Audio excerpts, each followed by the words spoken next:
Right, good evening everyone. I just thought I'd show you something that's really nice. This engine is going to be going.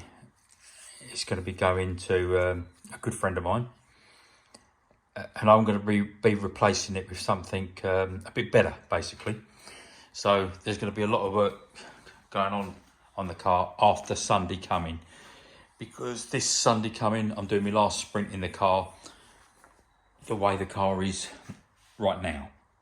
So I have mentioned this a couple of times before, but the front brakes on the car again, which are the CP4567s, which is the biggest AP you can get under a 13-inch rim. Rear brakes are going, rear coilovers are going. There's going to be some big changes to the car, and I'm getting all the bits and pieces together. I've bought another engine. I've bought an old 4-pot that's going to be going in there, another twin cam, so that will be going in. I'm halfway through doing the payment on a new gearbox, which will be quite nice. I'm halfway through getting the money together to do the rear axle on the car, which will be nice, and I've got new coilovers going in. All the 13-inch rims that I've got are going to be going, because I'm going to 15s. But then every now and then you get something that comes through and you think, oh, that's lovely. And this is it. This thing is what I call a true work of art. The welding is just stunning. It's a bit dusty, but this is just truly beautiful. It's proper workmanship and beautifully welded all the way around. Look at this.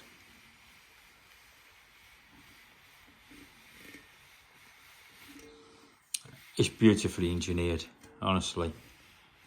It's, I mean, for me, it just takes my breath away, because I just love it. The exactness of it all, the unions that they use, how beautiful the whole thing has been thought out and put together and constructed. It's just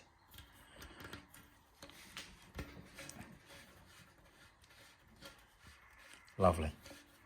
It's the first time I've opened this, actually.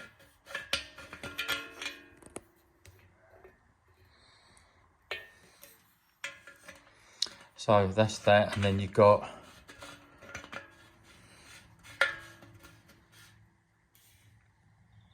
the sight gauge, which is a big plus for me, because I'm not a lover of dry sump systems, because I'm not always sure where my levels are. But having this, a proper beautiful sight gauge like that, just makes life so much more easier to keep a check on what's going on with the car. So this, over the weekend, bear me a second, just got to find my keys, because that in there, that big sack, that's what keeps the keys for the car. And I'll show you where it's going to be going. So if I just push the car forward a little bit,